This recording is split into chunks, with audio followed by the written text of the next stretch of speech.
Do you hate the thought of working past 55 or 60? Do you hate not being able to live the life you deserve today? Do you hate not knowing what your financial future looks like? It's time to stop doing what you hate. Here's your host, Mr. Harold Green. Aloha, everybody. This is Harold Green of Braintree Financial Group, and it's time to stop doing what you hate. Hope you are having a fantastic day today. I'm excited to be bringing this show to you. And I wrapped up my series, Get the Money, Keep the Money. Decided to cut that short because as I begin to go through my studies, begin to go through my research, I asked myself, what is it that I should be focusing on the most? I mean, not from a personal standpoint, but from a professional standpoint, and then also from a societal standpoint. And I believe that no one should constantly be, fighting over money, struggling with money, can't get things done because of money, can't live the kind of life they want because of money. That sucks bad. And so if you're tuning into this show today, I'm thankful to be sitting here sharing this with you.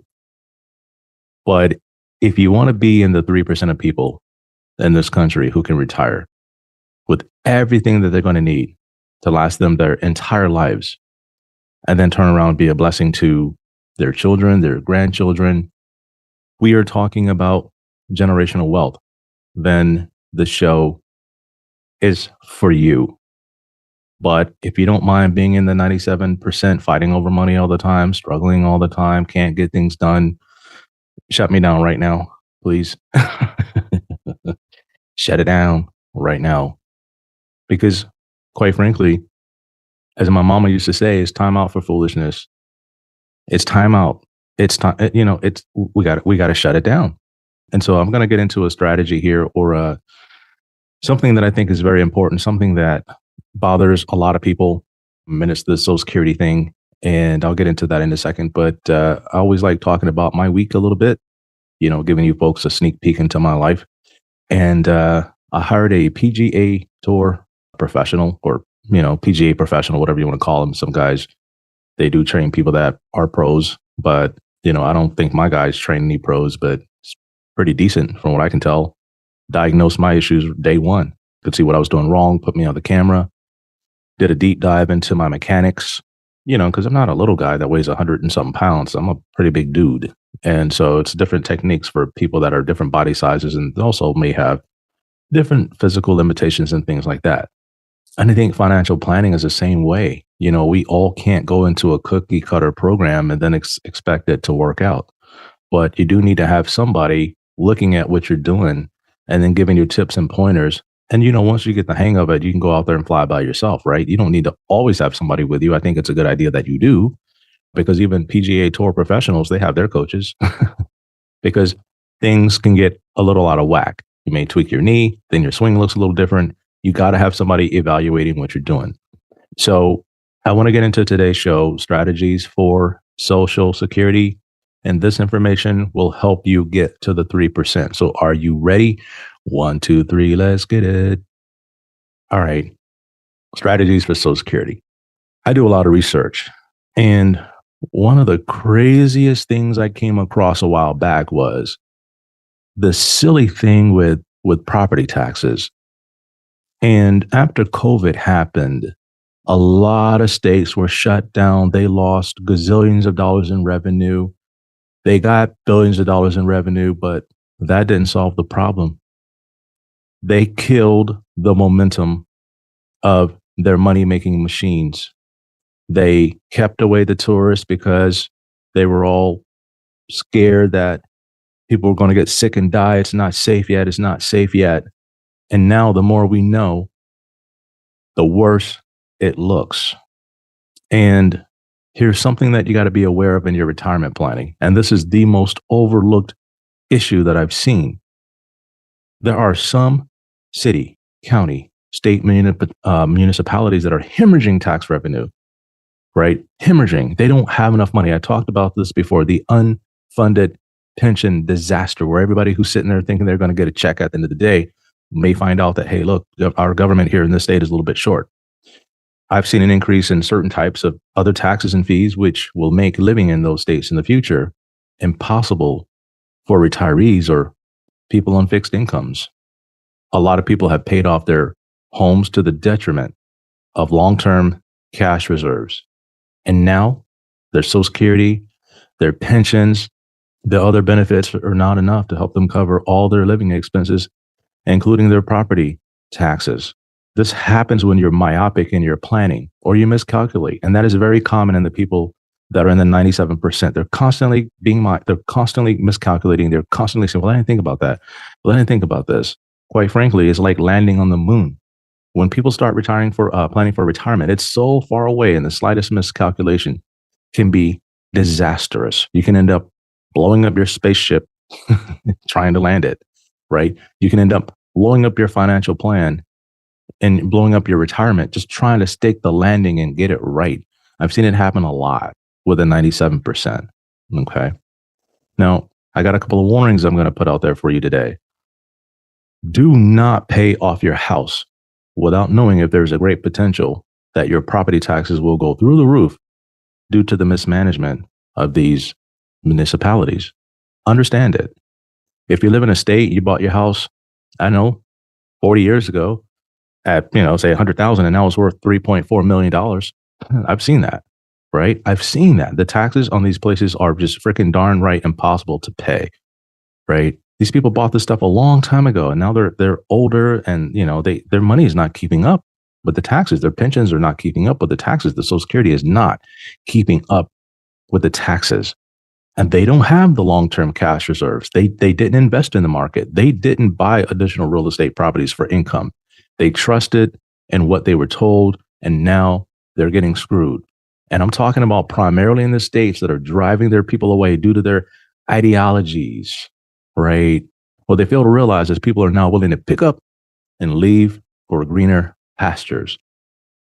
Texas, Florida, Idaho, Wyoming, Nevada, Florida, Georgia, Tennessee, Arizona. I can go on and on and on and on, but people are like, yo, we out. We're not going to sit here and put up with this. We are out. And for some people that works, and for some people it does not. No, I'm not saying you have to move, but you're going to have to adopt the 3% mindset. Yeah, you can live in Hawaii, great. You can live in California, great. If you adopt the 3% mindset, that means you'll have enough to cover what you need. So I just want to put that out there. So as we continue on down this road, that's primarily what we're going to be focusing on, is how to get you into the 3% versus being the 97%.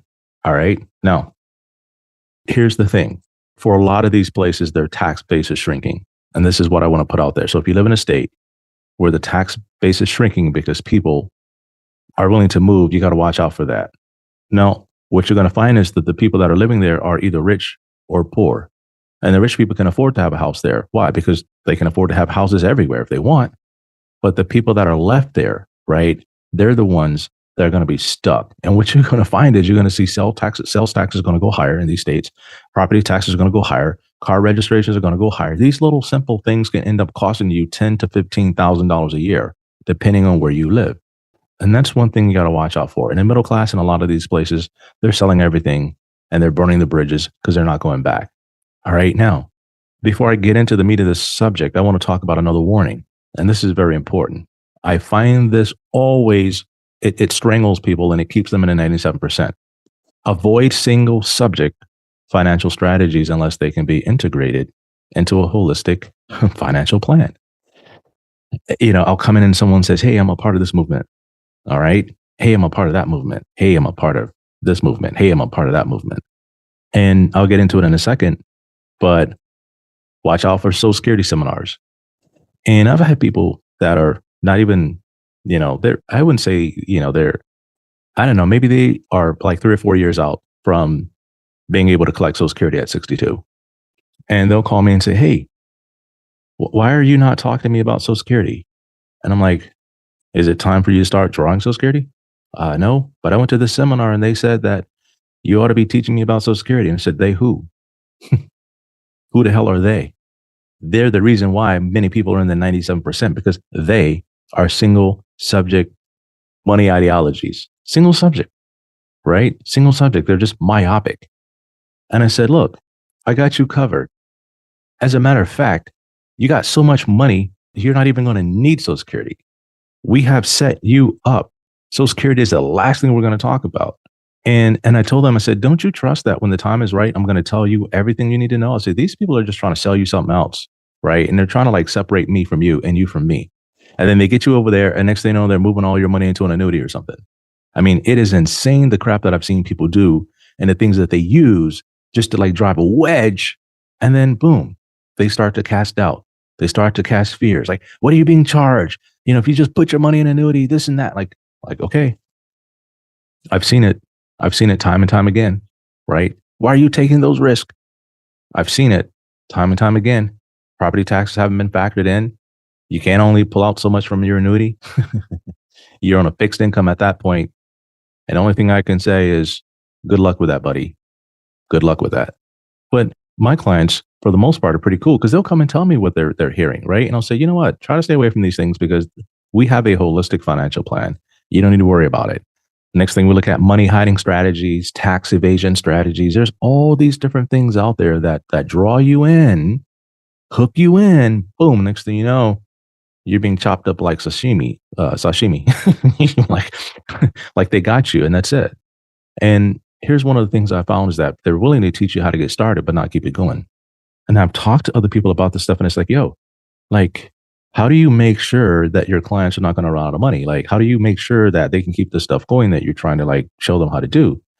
And they'll say something really coy like, that's really not my interest. Like, I just, I literally heard somebody say this, and they were selling a product that cost a lot of money, and financing was involved. And I said, like, hey, don't you care if people use this stuff? They said, no, I don't care. We just don't want to push a certain amount of number of products out the door. That's all we care about. And if they can't afford it, that's on them for making a dumb decision. It's like, yo, that's painful. They prey on the 97%. A lot of times the 3% are smart enough not to fall into this crap. Now, keeping a financial strategy going requires three things. Number one, time. Got to have time. Number two, effort. And then number three is money, resources. And I'll research these strategies out there and I'll look at this stuff. And, there's, the good reviews and you got people, hyping it up. And one of the things I always look at is how much time this person has to devote, how much effort are they willing to give it, effort, interest, and so on and so forth. And then how much money is it going to cost to keep it going? Because some of the stuff you got to keep pumping more money in, more money in, more money in, more. And they don't really tell you, the end goal, like what's my delta? Like how far deep am I going to have to go down this hole? And you will need a cash flow management system to pull it off, right? And most of these experts, they don't do that. So I'm going to tell you that cash flow management is what makes or breaks a deal. Now, let's dive a little bit into the Social Security, and I'm not going to give you all these crazy strategies that you see out there because I think it's an illusion to keep you from focusing on the most important thing. Now, the study of Social Security has almost turned into a religion. These groups are almost like cults the way they put that stuff out there. And you have many different camps out there, and here's a few. Now, keep in mind that all Social Security strategies originate out of income planning and not income generation, like fixed income, like bonds. Like this is where the Social Security, it's income based. Like, okay, how much income am I going to have every month? Like what kind of paycheck am I going to have? And it's not an investment theory at all. It's not even about rate of return or anything like that. It's more like fixed income. And there's going to be a big difference, and I'll show you that in a moment, between the two. Okay.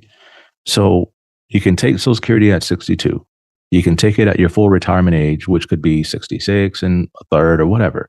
Or you can delay it until you're 70. You can file into suspend. You can take your spouse's Social Security, all these things. But they should be a minute part of your overall financial plan if you're planning on being in the 3%. But if you're in the 97%, which means you're not going to have enough to live on, this is what people like that focus on all day, like these kinds of mediocre things. And I'm not saying that you don't deserve Social Security that you paid into, but just to focus on that, like how much am I going to get back? No, you should be focusing on building something where you don't need Social Security. So there's When and why to take it? These are all questions that I get all the time. Okay, like when should I take my Social Security? Like when? And my question to them is not when, but why, right? Why do you take Social Security? It's all planning, and it's going to be based on health, and it's going to be based on wealth, the amount of money you have, right? And using it to do things like pay taxes on Roth conversions is very important. Using it to do things such as refinance the house and then use the Social Security to pay the mortgage. That's very important.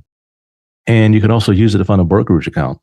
And this could work well for you if you take the money early, if you don't need it. Same mindset as waiting till 70. I'm going to run some numbers in a second. But one of the things we talk about is there's three phases of retirement. There's the go-go years. Say you retire at 55 or you retire at like 56, 57. I mean, you still got energy, man. You still can go do stuff, right? For the most part. Like the grandkids aren't, maybe they aren't here yet. And you just want to go out and live and enjoy life, right? Those are the go-go years. And then you get the slow-go years. Your knee starts to hurt. Maybe your back is going out on you. You know, your hearing is going out on you. You don't feel good all the time. Like you may be diagnosed with like diabetes or something, or you know, may start having heart issues or something, or something. Your body begins to like nag at you. All right. So you start to slow down. You still do things, but you don't do as much as you used to. And then you got the no-go years. These are the years where like you're looking at going into a care home. I mean, a assisted living facility. This is you're looking at going into the sunset, right? Riding off into the sunset. That's the no-go years. And I tell people all the time, depending on your situation, there's many different reasons for taking Social Security. Like, for example, talking to some clients the other day, and I said, look, I want you to take your Social Security early, and here's why. You're going to be retired. You don't have to worry about going back to work. So we don't have to worry about the penalties for Social Security. You know, if you retire early and then you take your Social Security at like 62, and then all of a sudden you find this great paying job, then it's like, well, if you take your Social Security, then basically what happens is you get penalized, right? They start taking dollars back away from you, which totally sucks, right? And then you have to suspend your Social Security. You have to say, okay, I'm not going to take it because now I have a job because I don't want to be penalized. You can do that, right? There's many different things you can do. But I tell people, you know, if you've been working all your life and you're stressed out and now you have a golden opportunity and you're in your go-go years and everything else on the backside is going to be okay, go ahead and take Social Security now. Take it. And then just use it, right? Spend it on the grandkids. Do whatever you want to do with it. It's like free money that we don't need, right? You can do that. Now, I have some people who say, you know what? I'm not going to take it till 70. I'm not going to take it till 70 because I get a whopping 8% increase every single year. I get like a Social Security pay raise every single year. Now, look, this is the same mindset of the matching thing, like the matching with the 401k. It's the same mindset. Well, Harold, I get matching. I get free money. If I just wait, yeah, you can wait. But the question is like, what boat are you going to be in if you did wait, right? Are you going to be better off or worse off, right? And then so you hit 70 and now you slow down and you can't really go anywhere. I mean, what is Social Security going to do for you at that point, right? Especially if you don't need it. Okay. Especially if you don't need it. Now I'm talking about a mindset that I want people to seriously consider adopting. Okay. Now let's talk about the using it to fund the brokerage account. I know not all of you work with me. I know you don't. You may work with somebody else because a lot of people listen to my show. A lot of people all over the country, people listen to my show. This is something I want you to consider. So we're going to look at a comparison here of taking Social Security at 62 and then investing the money. Okay. Or waiting until you're 70 and then taking it. So when I looked up the numbers and I ran some numbers here, and these are, they're not 100% accurate because I don't have someone's Social Security statement in front of me. But let's say at 62, you get $2,000 a month.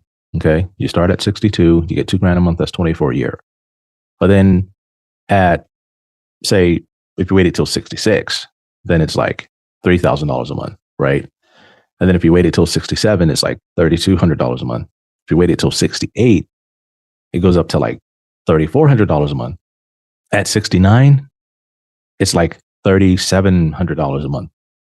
And at age 70, it's like $4,000 a month, like $48,000 a year. And, who knows what inflation is going to be at by the time you're 70. And some people say, Harold, they're going to get rid of Social Security. And I said, no, they're not. Because the party that gets rid of Social Security will never get elected again. That's why you always hear these guys talking about, and they want to get rid of Social Security, and they want to and they want to slash your benefits, and they want to it's all politics. These people, they're playing on your emotions. Okay. And if you're tied into the 97%, yeah, you're going to buy that all day, and you will vote for people or not vote for people based on someone saying that they're going to get rid of your benefit. That's the 97%, y'all. I'm telling you. Okay. So at 70 is roughly $4,081 a month. Now, let's say you took and you invested it. Okay. And you did it every month for 10 years. Okay. And you take out basically 10% from that account, right? At that point, let's say at 70, at 10% growth, your total income at this point would be 24,000 from Social Security, right? Because you've been taking the 2,000, but you've been investing it. And then your investment account will give you roughly 28,000 a year. If let's say you didn't lose all the money, because we're not even going to get into averaging or anything like that, but let's just say it does get you 10% a year. Because some years you may get 20, some years you may get 5, some years you may lose. It just depends on the situation of how you're investing that money and what the investment strategy is. But it comes out to about $4,300 a month, right? $4,300 a month, $4,300 a month versus $4,000 a month. But the other thing about it is you didn't need the money anyway. So whether you wait till 70 or you take it early, there's a big difference in that depending on what you do with the money. Now, if you take the money and you just spend it and do whatever you want, that's fine. But if you're looking at comparing, should I take it now or should I take it at 70? I would say take it now and invest it. But it all depends on the time that we are in. And I'm saying this because right now we're coming off of a horrible bear market. The Fed's going to be cutting rates going into next year. As you know, and you look back at history, what it shows. Now, here's the thing. Past performance is no indicator of future results. All investments do carry risk of loss. You got to understand your time horizon, your investment scope, your risk strategy, understand what how much you're willing to lose and how it ties into your financial plan, and make sure you get a professional opinion on this and not just take my advice. It's very important. I always have to put that disclosure out there. History shows this. Every time the Fed starts cutting rates, basically the stock market, it wobbles, it goes down, and then it goes back up. Now, I'm talking about the stock market as a whole. I'm not talking about individual stocks. And there's over 70,000 stocks that you can invest in, not including the stuff that's in Asia, Europe, all these ADRs. I mean, there's tons of stuff that you can invest in. And right now we are in a stock pickers market. But the challenge is most investment advisors aren't stock pickers. They buy mutual funds and they're in a buy and hold strategy. Many of them don't even have their own strategy. They're just looking at funds that you can put money into. They charge you 1%. So if you're working with somebody like that, no, their chances are you're probably not going to take Social Security at 62 because they don't know what to do with the money. Now, I'm not putting anyone down. I'm just saying from what I've seen. I've been doing this for a long time, right? I've seen people come in and they have all these twisted things that they've been told to do. And they were working with someone who doesn't understand fully how to integrate everything into what they got going on. They just don't know, right? And so there's pros and cons of doing this. You could lose the money. That's a real con. The pro is you could have a lot more, right? Lose the principal. Some other ideas for taking the money early is you could fund charitable donations. You can do that, right? If you have a favorite, place you want to give money to, use Social Security to do that, right? Use it to travel, right? I talk to clients about this all the time. You got to learn how to treat yourself. And I'm going to put something out there. And a lot of you guys that are in the 3%, you know this. It is always wise to travel with people of like status. It's always wise. I've found that when you travel with people that are not of like status, it causes a lot of friction. It's problematic. You don't enjoy the trip. And you're like, why did I even do this? Like, why did I even agree to go along with them? Like, oh my God, I can't, you end up biting your tongue. I mean, it's really hard. I can understand if it's family, that's a whole different subject. But if you have friends, and unless you're willing to pay for everything, I'm just saying, you really have to think about this, especially when you go into retirement, because in retirement, you have a lot of time on your hands. There's other people who have time on their hands, but you may not think the same. You may have different ideologies. And I'm thinking if you're friends, you would know that, right? But if you're just getting to know people, this is very important to understand how they think about money too, because some people can have all the money in the world, but they act like they're broke because of the mindset that they have. No real plan for what they're going to do with all the money that they rack up. No real plan. They're just going to die and just leave it to whatever, whoever. No real plan. But they love saving money. They love seeing their values go up. They love looking at their statements, and they love just like pounding their chest saying, hey, I'm worth $10 million. They're all into that, right? But you don't want to be like that. You can use that Social Security to offset insurance premiums or long-term care. Some people, I deal with this a lot. Harold, I don't want to pay insurance when I'm old. Do I have to pay insurance premiums when I'm old? In most cases, it's an honest question. But the 3% do understand this. Taxes are not going to be your friend moving down the road. And the insurance policies are used to help offset the taxes inside of your state.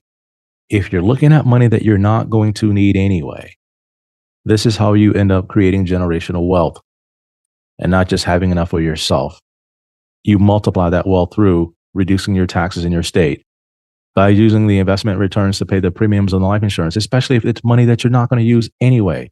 Like if it's Social Security and you're never going to use it because you have enough, that's something you can do to help offset the taxes. Like I said earlier, you can use that money to pay the taxes on your Roth conversions on your bigger IRAs. You can do that. Take it at 62 and just, if you got to convert $100,000 a year from your traditional IRA to a Roth, use the Social Security money to help pay those taxes. It's going to benefit you for many years down the road. Trust me, it makes sense to do that. The other thing you can do is you've been putting off all these years and you really want to fix something in the house and, you really want to like have a pool or a jacuzzi or like whatever, or sauna or whatever. Like you can take a home equity line of credit when rates go down, or you can remodel your house to fit your desires. You can make it friendly for you to live in, right? As you age in place. These are all things that can go into a holistic financial plan to make sure that you end up in the 3%, because I want you there. And if you want to be there and you're not working with anybody, or you're working with someone and they haven't told you whether or not you're going to be in that 3%, like, why don't you get on my schedule, 808-521-4401. Call my assistant. She'll find a hole for you. And we can talk about how to get you into the 3%, because I'm telling you, the gap between the 97 and the 3 is going to become so large. And if you find yourself in the 3%, you're not going to be their friend. I'm telling you now that they will come after you with taxes and all these other crazy things, because they need to help keep the 97% going. And what's going to happen is the 97% will vote for them because they are promising them that they're going to go after you to take care of them. I'm telling you, it's happening now. You have to begin to adopt a different mindset. Okay. And it's hard and it's scary, but it's going to come down to it. You're going to look at it and say, look, it's either me or them. It's either my family or theirs. I'm telling you, and this is not, I can't stress this enough. You have to make sure that you are putting yourself and your family in the best position possible 5, 10, 15, 20 years down the road. And that's what we're here to do. And I just wanted to put this message out there. So moving forward, all of our content is going to be based on the 97.3. I may throw some Bible stuff in there, here and there. One of them that I'm looking at throwing in here is going to be based on Proverbs 16. So if you do read the Bible, go read that whole chapter, Proverbs 16, because someday we're going to circle back to that. And we're going to talk about how Proverbs 16 ties into being in the 3%. These are just some practical things that you can do to help you end up in the 3%. Okay. And I'm not saying you're a bad person if you find yourself in the 97%. But all I'm saying is this: in a lot of cases, it's avoidable. You can avoid being in a position where you're not going to have everything you need to live when you retire. That a lot of times it's avoidable. Sometimes it's unavoidable. But if you're in your 30s and you're listening to me now, it's completely avoidable unless you have a tragedy or loss of health or loss of something, right? And that's not normal. Okay. But a lot of times people just ignore what I'm saying. They say, okay, I got time. I just want to spend my money now. I just want to live my life now. I just want to have fun now. Yeah, you're going to pay for that later in a major way. And every single time, unless you come up with some kind of super duper idea to help you make a lot of money in your 50s and 60s, buddy, that's going to be tough. So I just wanted to put that out there to you today.